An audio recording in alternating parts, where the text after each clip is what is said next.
Our brains are pretty much wired to think linearly, 1, 2, 3, 4, and our, we tend to extrapolate from our experiences, and we say, well, if things are going this way, they're going to continue to go that way.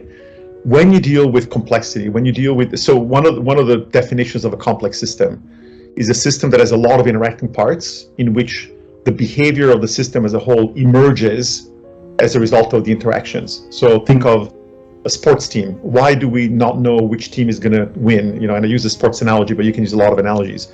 The marketplace, you may know what every individual is doing, but you cannot predict the price of different stocks or the composition of a company. These are all examples of complexity, and our brains are simply not able to think about the connection between one person and lots of people and what happens at the societal level.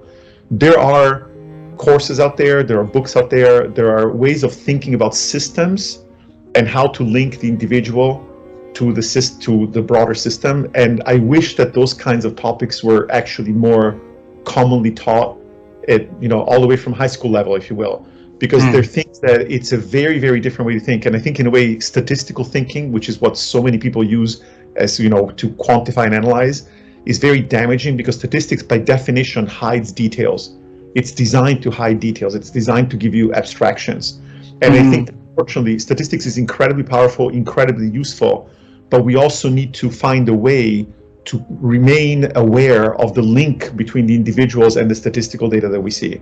So my hope, and I was very fortunate because my own upbringing, my own interest led me to a lot of problems where I had to learn to think that way.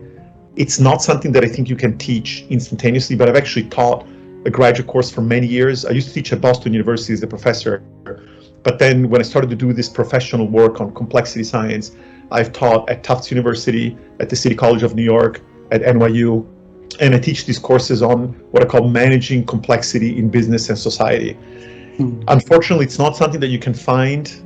It's not a common topic, but I wish that became a more focused area of our teaching, because I think that's what's causing so many problems. We focus on little points.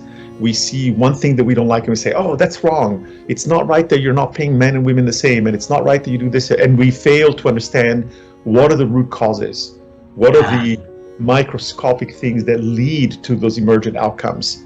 And there's not a secret sauce that I could tell you, oh, here's how you can change your thinking. It's really just learning to recognize the difference between what happens at the individual level, what happens at the system level, and how those two can be linked.